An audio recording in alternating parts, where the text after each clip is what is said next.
welcome back to my channel. Thanks for tuning in. So for this video, I want to talk about a topic that's near and dear to my heart since becoming a new mummy, which is basically comparisons, us comparing our baby with other babies.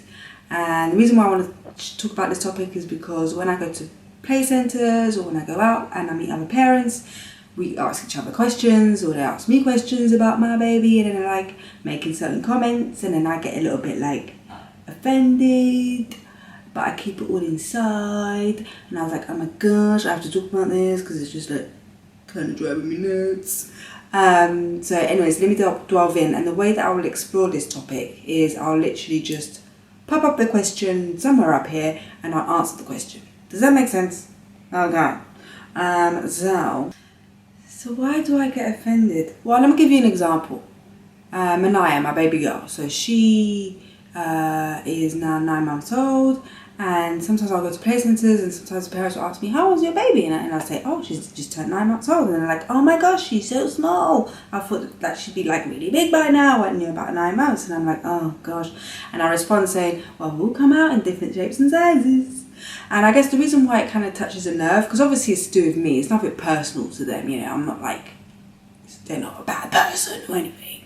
But the reason why it hits a nerve is because I don't think like that. I like to think that I don't compare as such, and I'm quite aware that we all come in different shapes and sizes, and that it's just not I just don't quite understand the need to compare and make comments like that, because it just doesn't come naturally to me. But also another note, the reason why it also touches a nerve is because Manaya was born quite small. So when she was born and people would see her when I would walk around with her and stuff, they'd be like, oh my gosh, she's so tiny, she's so tiny. All I had was tiny, tiny, tiny, tiny, tiny. And because I was kind of encouraged by the health visitors and the midwives to make sure that she's feeding whilst that she grows, I felt a lot of pressure, and just hearing from other people that she's tiny, tiny, tiny kind of drove me nuts. So how would I want mums to respond instead?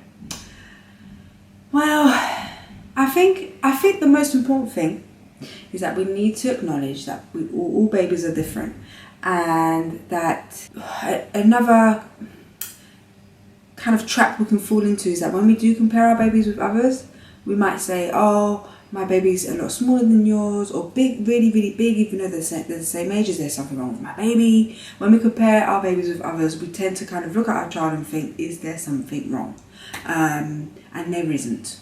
So say, for example, if your child is not feeding as much, and that you've just started weaning them and they're not feeding as much, but then another baby who's feeding really, really well and in the same age, you could fall into the trap of like, oh my gosh, is this normal, is this okay? Obviously they say that food is fine up until they're 1, so nothing really to worry about anyway. But when we start to continually compare our babies with others, it can cause anxiety for us as parents. So I think it's just a complete waste of time. I feel we should focus on our babies and really acknowledge that they are an individual. They learn at different speeds, and their milestones will also manifest at different times. I think we shouldn't underestimate just how much babies can understand. I really am a believer that a baby can understand when you're comparing them to others. They can sense the energy, and we don't want to make them feel like they're inadequate in any way. I really feel that they can sense all of that.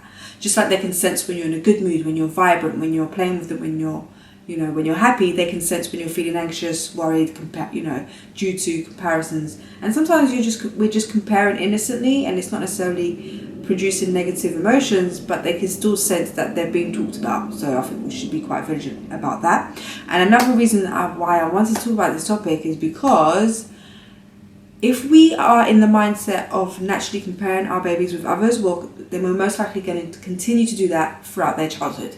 And imagine what it's going to do for them when they're older. If we're comparing them to other schoolmates, if we're comparing them to their siblings, how are they going to feel? That's going to impact on their self-esteem. I actually did research on that. Impact on their self-esteem. It's going to lower their self-confidence. It's going to make them feel like they're inadequate. And they're constantly going to that's teaching them to compare themselves to others. And honestly, we do enough of that anyways. We already compare ourselves to other people. We do not need to instill that type of mentality into our children. My gosh, do I sound a bit aggressive? I'm sorry. But I told you I was passionate about this topic. Next question. Good question.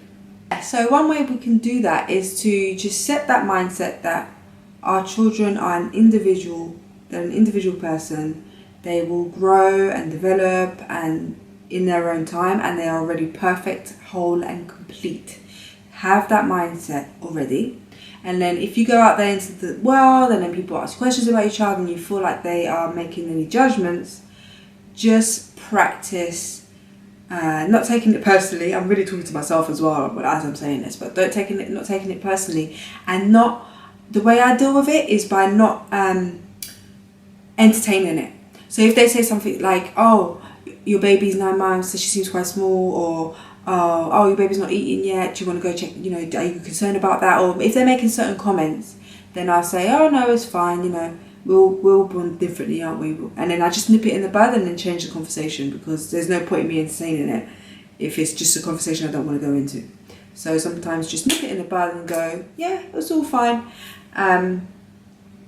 So yeah, I hope that makes sense. And really carry that forward as they grow up as well.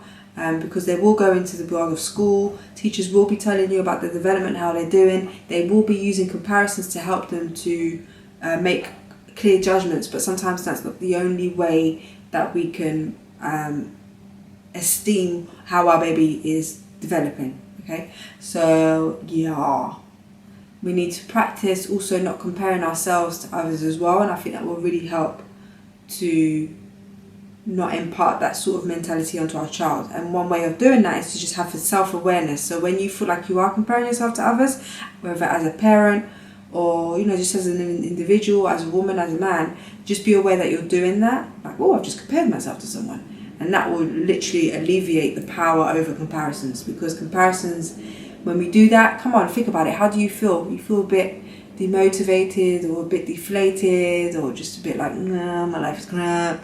You know, it's not a nice feeling. So I think if we can just be aware of when we're doing it with ourselves, it'll be easier for us to manage those comparisons that happen around our children as well. Yeah. All right, so I'll leave you with that topic. It's quite a big topic, so I might explore it in the future. I will see you in the next video, and happy parenting.